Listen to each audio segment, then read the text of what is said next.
Good morning বন্ধুরা, সকলে কেমন আছো? আবার সকাল থেকে নতুন একটা ব্লগ ভিডিও নিয়ে চলে এলাম। চলো আজকে বাংলা, অঙ্ক, ইংলিশ নিয়ে যাও, আর কিছু লাগবে না। যাও তো, খেতে পারে না কিছু না, দাও আমাকে দাও।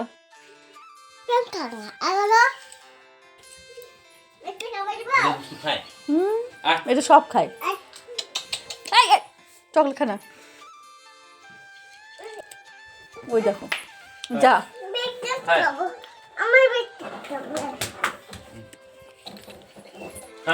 রবিবার থেকেই বলছিলাম আর সোমবারে ছেলেকে স্কুলে পাঠাবো না।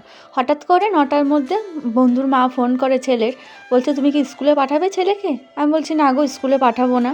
তারপরে আবার কি মনে হলো, তখন বাজে 9টা 10, তখন মনে হলো না পাঠিয়ে দিই। আবার মিডিলে আবার আধার লিঙ্ক ওটা করাতে হবে, যদি তখন বন্ধ যায় প্রথম দিন, তাহলে গিয়ে বুঝতে পারবে ক্লাস কোনটা হচ্ছে। তো তারপরে তড়িঘড়ি করে ওকে উঠিয়ে পাঠিয়ে দিলাম। তোমাদের দাদাভাই রেডি হয়ে গেছে, তোমাদের দাদাভাই এখন ডিউটির উদ্দেশ্যে রওনা দিবে। মেয়েটা বারবার ওই বিড়ালটাকে ধরছিল, হাতটাকে ধুয়ে দিলাম, একবার বলছিল উঠবে না গাড়িতে, তারপরে বলছে আমি আবার উঠবো, উঠিয়ে দিলাম, এবার গেটটা খুলতে যাচ্ছে। আজকে রোদের দেখা মিললো, তবে কালকে আর রৌদ্র ওঠে না। কাল যদি এই টাইমে রৌদ্র উঠতো তাহলে হয়তো আমরা যেতে পারতাম। আর এদিকে মেয়ে করছে রান্নাবাটি, খেলছে রান্নাবাটি। মেয়েকে রান্নাবাটি দিয়ে আমি এখন সব কাজগুলো করে নেব। ওই দেখো দেখো দেখো, মেয়ে রান্না করলো, ওই দেখো বালি জল খেলো, বালি জল ছি তাতে লেগে আছে। দেখো ওখানে, ওই দেখো ওই দেখো বালিগুলো রান্না করে খাচ্ছে, রান্না করে। ও তাই, তুমি আমাকে কি রান্না করে খাওয়াবে? মাছ রান্না করবে আজকে? ও ঠিক আছে, তাহলে রান্না করো, আমি এদিকে কাজ করি, ঠিক আছে? তাহলে আমি কাজগুলো কি করবে আমার? বাবা তো ডিউটি গেছে।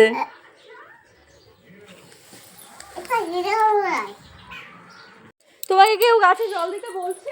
মেয়ে বসে রান্নাবাটি খেলছিল, আমি এদিকে কাজ করছিলাম, ঘরের বিছানাগুলো উঠাচ্ছিলাম। তারপরে মা আমাকে ডেকে বলছে মা এদিকে আসো। আমি বললাম কি? বাস তখন আর মেয়ে আর উঠতে দেবে না, আমাকে বলে মা তুমি বসো, আমি রান্না করছি। আর তখন আমি বললাম তাহলে কাজগুলো কে করবে? বলে বাবা করবে। মেয়েকে অল্প সময় দিলাম, এবার সংসারের তো সময় দিতে হবে, সংসারের কাজগুলো করতে হবে, তাই চলে এলাম। এই পাশটা একটু লেপে নেব, সিঁড়ির সামনেগুলো। আর উনুনটা দেখতে পাচ্ছ, উনুনটা ভেঙে চুরে আছে, অনেক দিন হলো, সামনেই তো পৌষ পার্বণ, তো তার আগে উনুনটা ঠিক করতে হবে, কারণ পিঠে টিঠে বলো উনুনেই কিন্তু ভালো লাগে। মেয়ে বারবার ওই ওর রান্নাবাটি যে কেতলিটা চা বানানোর, সেটাতে জল ভরে ভরে আমার প্রথমের দিকে তো আমার কুর্তিতে দিচ্ছিল, আর এখন কি করছে দেখো, আমার ল্যাপা জায়গাটাই দিচ্ছে। মেয়েকে হাত পা ধুয়ে বারান্দায় রেখে আসলাম, দেখো এদিকে চেয়ারের উপর উঠে গেছে। চলো এখন নামিয়ে দিয়ে আসি, না হলে পড়ে যাবে। হ্যাঁ উপরে চেয়ারে নামও, পড়ে যাবা। তো এই দেখো সব সম্পূর্ণ মোছা হয়ে গেছে, ঘরের সামনেটা মোছা হয়ে গেছে। এখন জামা, এই যে কিছু জামা আছে, রিং বলতে ভিজালাম, এই জামাগুলো ধুয়ে এখন করবো স্নান। কালকে মামা সোনাকে স্নান করাইনি, আজকে মামা সোনাকে স্নান করাবো। আর এই যে জামা কাপড়গুলো টিনের বেলায় মেলা আছে, এগুলো তোমাদের দাদাভাই কিন্তু রাতে ধুয়ে দিয়েছিল, তো সেই কারণে সকালে উঠে এগুলো বেড়ায় দিয়ে দিয়েছিলাম, অনেকটাই শুকনোর মতো হয়ে গেছে। আর আমি আমার নাইটিগুলো এই তারটাই দিলাম, তো ওই পাশটা এখন কিন্তু সাওয়া পড়ে যাবে। এই দেখো উনানটা লেপেছি, তোমাদের সঙ্গে শেয়ার করলাম না। আর বাইরে এখন চালিয়েছে প্রচণ্ড পরিমাণে হাওয়া। আমিও স্নান সেরে মেয়েকে স্নান করালাম, মেয়েকে একটু খাওয়ালাম, তারপরে মেয়েকে এখন ঘরে বসিয়ে রেখে আমিও চলে এলাম তুলসীর এই জায়গাটা মুছতে। কারণ স্নানের আগে মুছলাম না, কারণ তখন ওই জামা কাপড় কাচাকাচি করলাম, তো সে কারণে স্নান টান করে এটা এখন লেপে নিচ্ছি। ঠাকুরের বাসন মেজে নিয়েছি, ঠাকুরের বাসন মাজার পর ঠাকুর ঘরটাও মুছে নিয়েছি, তারপরে এই জায়গাটা লেপে নিলাম। আর বাইরে এখন হাওয়া চালিয়েছে না, স্নানের পর এখন কিন্তু ঠান্ডা লাগছে বেশ।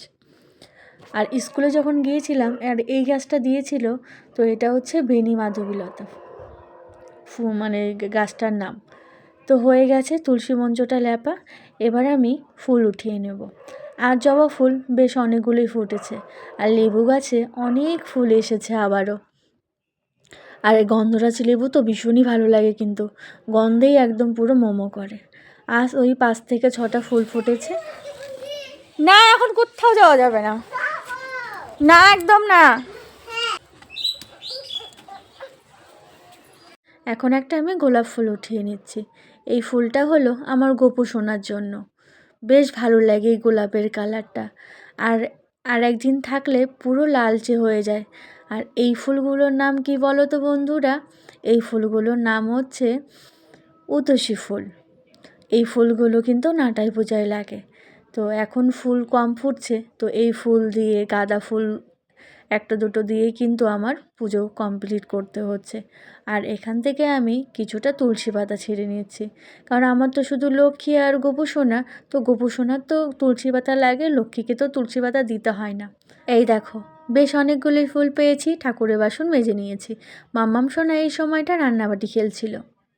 তারপরে এসে আবার কান্নাকাটি করছিল, ফোন দিয়েছিলাম, ফোন দিয়ে পুজোটা আগে সেরে নিল। সকালে 11টার দিকে গেটে তালা দিয়েছিলাম, সেই তালা এখন খুলছি, ছেলে এলো। তালা না দিলে মেয়ে গেট ধাক্কে খুলে বাইরে চলে যায় বারবার। কে আছে রে?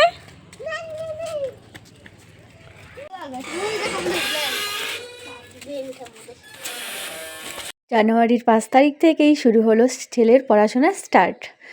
স্কুলে গিয়েছিল আজকে প্রথম, আজকের থেকেই শুরু হলো আবার ছেলের পড়াটা। বিকেলে যে টাইমে পড়াটা হয়, আজকে অনেকে আসেনি, সে কারণে আগেই ডেকেছে। ছেলে তখন খেলতে গিয়েছিল, আর কি করেছিল, একটা বাঁশ নিয়ে গিয়ে ওখানে ফেলে রেখেই চলে এসেছে। তখন ভুলে গেছিলো, তখন তো আমি ডাকলাম, ডাকার সঙ্গে সঙ্গে বাড়ি চলে আসলো। তারপরে এখন মনে পড়লো, মা আমি তো বাঁশটা রেখে এসেছি। আমি বললাম যাও গিয়ে নিয়ে আসো, তা না হলে আবার কেউ নিয়ে যাবে। আর এই বাঁশটা হলো ওই পাশে যে কাজ করছিল তাদের বাঁশটা, মানে ঢালাই করতে যে লাগে তাদের বাঁশ। তো আমি এটা লোকের বাঁশ, আমি নিয়ে আসো, আমাদের এ পাশে পিছনেই রেখে গেছে। আর ওদিকে আগের দিকে সবাই এখন আগুন তাপাচ্ছে। অন্যদিন এই সময় এই মাঠটায় বাচ্চা কাচ্চা দিয়ে ভর্তি থাকে। আজ থেকে তো সবার পড়াশোনা শুরু হয়েছে, সবারই প্রাইভেট শুরু হয়েছে, আর দেখো কেউ নেই। অন্য দিনের থেকে আজকে না ঠান্ডাটাও মনে হচ্ছে বেশি লাগছে, খুব ঠান্ডা লাগছে আজকে। যাও, মেয়েটাও সারাদিন ঘরবন্দি ছিল তো, তাই ওই নন্দিনীকে পেয়েছে, নন্দিনীর সঙ্গে একটু গেল। আর চলো আমি এখন বাড়ি গিয়ে, এই দেখো সব খেলনাগুলো ছড়িয়ে ছিটিয়ে রেখেছে, এগুলোকে আমি এখন গুছিয়ে রাখবো। আমার কাজই তো তাই, মেয়ে ছেলে মানে ছড়িয়ে ছিটিয়ে রাখবে, সেগুলোকে গোছাবো। তার আগে বাইরের সমস্ত জামাকাপড়গুলো যেগুলো ছিল, শুকনো জামাকাপড়, সেগুলোকে আগে উঠিয়ে ওই ঘরে নিয়ে রাখলাম। এবার ওগুলোকে রেখে, এবার দেখো আমি এখন এই যে মেয়ের খেলনার ব্যাগটা, আরও উঠোনে অনেক খেলনা ছিল জানো তো, সবগুলো ওই উঠোনে কিছু ছড়িয়ে ছিটিয়ে ফেলেছে, কিছু ভেঙে ফেলেছে। এই এক ব্যাগ খেলনা ছিল, এখন কমতে কমতে সেই এখন এই কটায় এসে দাঁড়িয়েছে। 2 তারিখে বই এনেছি, এখন পর্যন্ত মলাট লাগিয়ে দিতে পারলাম না।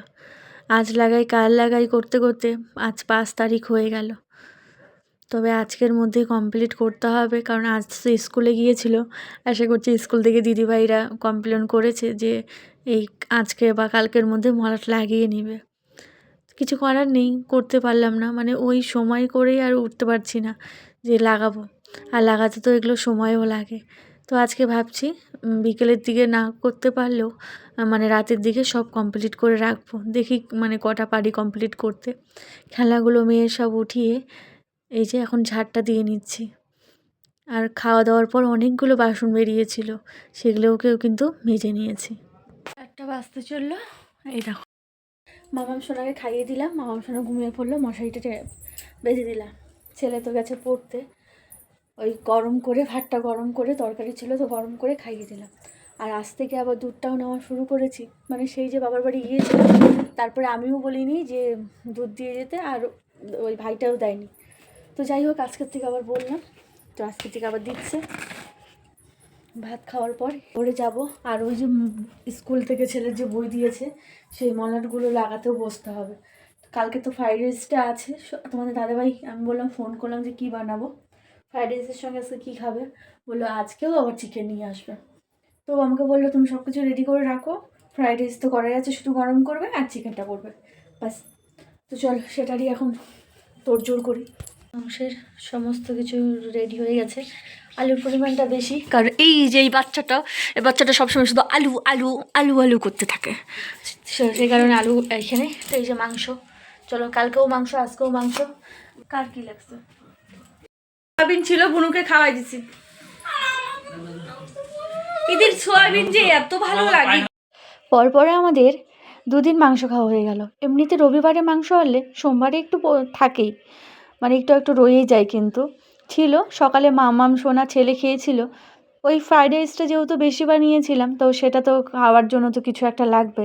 তো আমি ভেবেছিলাম অন্য কিছু বানাবো। তোমাদের দাদাভাই বলে না, মাংস ছাড়া কিন্তু ফ্রাইড রাইস একদমই ভালো লাগবে না। তো বললো, সেই কারণে বললো অল্প মাংস নিয়ে আসি। তো সেই কারণে আজকেও মাংস রান্না করছি। আজকের মাংসটা অত মেখে ঠেকে করবো না, কারণ না খুব ঠান্ডা লাগছে। মাংসটা ধুয়ে আনার পর না হাড়টা এত পরিমাণে মানে বরফের মতো ঠান্ডা হয়ে আছে হাড়টা। আজকের মাংসটা একটু অন্যরকম করে বানাচ্ছি। যেমন কড়াইতে তেল দিয়ে, জিরে ফোড়ন দিয়ে, পেঁয়াজ রসুন এগুলো দিয়ে একটু ভাজা ভাজা করে তারপরে মাংসটা দিয়ে দিলাম। মাংসটা দেওয়ার পরে মাংসটাকে একটু অনেকক্ষণ ভরে ভাজা ভাজা করে তারপরে আমি হলুদ আর লবণ দিয়ে ভালো করে নাড়িয়ে চাড়িয়ে মিশিয়ে নিচ্ছি। আজকে আলুটা আর ভেজে দিলাম না, কাঁচা আলু এভাবে মাংসের সঙ্গে কিন্তু ভেজে নিচ্ছি। এবার আমি এই যে বাটা মশলাটা দিয়ে দেবো, যেটা বাটা মশলা লাগে মাংসের, আদা রসুন পেঁয়াজ জিরে অল্প শুকনো লঙ্কা কাঁচা লঙ্কা। তো এটাই, মানে শুকনো লঙ্কাটা আলাদা দেবো আমি। আজকে আমি কাশ্মীরি শুকনো লঙ্কাটা ব্যবহার করব। আজকে কাঁচা লঙ্কার পরিমাণটা কিন্তু আমি কম দিয়েছি, একদমই কম দিয়েছি। আজকে কাশ্মীরি লঙ্কার গুঁড়োটাই একটু পরিমাণে বেশি দিলাম। আমি চাচ্ছিলাম আজকের মাংসটা একটু ঝাল ঝাল করব। এর আগের দিন যে মাংসটা রান্না করেছিলাম মানে ঝাল হয়েছিল, তবে একদম মিডিয়াম ঝাল হয়েছিল। আমরা যে মাংসের ঝালটা খাই সেই ঝালটা হয়নি। তো সে কারণে আজকে একটু ঝালটা দিলাম। আর ভালো করে এই দেখতে পাচ্ছ মাংসটা কিন্তু আমি কষিয়ে নিলাম বেশ অনেকটা সময় ধরে, গ্যাসটা কমিয়ে কমিয়ে। এর ফাঁকে ফাঁকে কিন্তু আমি ছেলের মলাটটাও লাগাচ্ছিলাম, শেয়ার করিনি। দাঁড়াও তোমাদের গিয়ে আমি দেখাচ্ছি। অনেকগুলো বইয়ে মলাট লাগানো বাকি আছে, আজকেই কমপ্লিট করতে হবে। ছেলে আজকে বাড়ি এসে বলল, মা দিদিভাই বলেছে আমাকে আজকে কিন্তু মলাটগুলো কমপ্লিট করতে হবে। হ্যাঁ, একদমই করতে হবে, কারণ মলাট ছাড়া বই কিন্তু বাচ্চারা কিন্তু নষ্ট করে ফেলবে।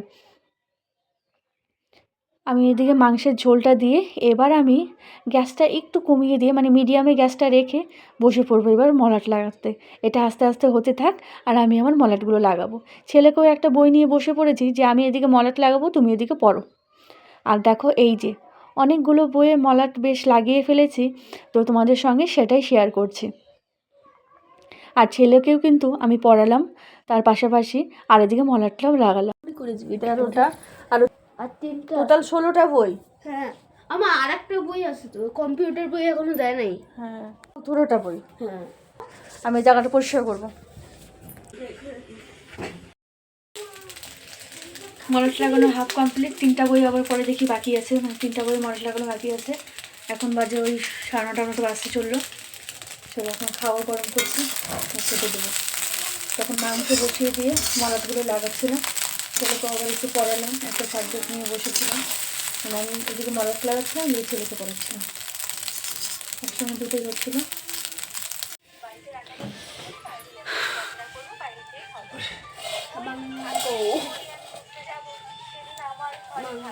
চুপচাপ বস, একবার নিয়ে আসো সবাই। তবে তো একবার 10টা বাজে আজকে, দেখো আচ্ছা 10টা বাজে আমাদের খাবার গরম করলাম। মেয়ে ঘুমোচ্ছে, এই ছেলে আমার ঘুম নেই এখন।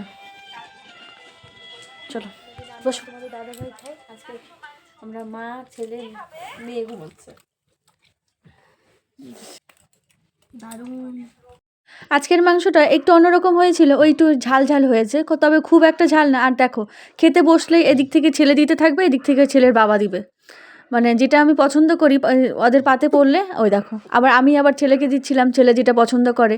এইভাবেই আমরা 3জন মিলিয়ে জিলিয়ে রাতের খাবারটা কিন্তু খেয়ে নিচ্ছি। বন্ধুরা দেখো, আমি এখানে থালা বাসন নিয়ে দাঁড়িয়ে আছি, আর দেখো এটা হাতটা ধুয়ে সবকটা বিছানায় খাওয়া দাওয়ার পর কেউ আর থালা বাসন নিয়ে বেরোলো না। তখন কত বাজে দেখো, 10:30 বাজে। আমাকে এখন বাসন মাজতে হবে।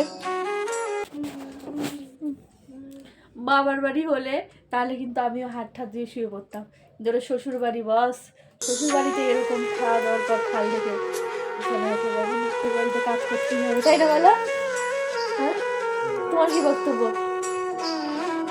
বাবার বাড়ি হলে কি করতাম বলো তো? মা বলতো রাখ রাখ মা, রাখ মা রাখ, যা হাত দিয়ে যাবে সামনে। আমার বর বলবে বাসনগুলো মাজতে হবে। আমি চার্জে বসাবো ফোনটা। গুড নাইট বলে দাও, গুড নাইট। গুড নাইট বলে দাও, তুমি বলো গুড নাইট। Night good. তো চলো আমি এখন বাসন ভেজে নিয়ে আসি। আজকাল বাসন মধ্যে তোমাদের সঙ্গে শেয়ার করবো না।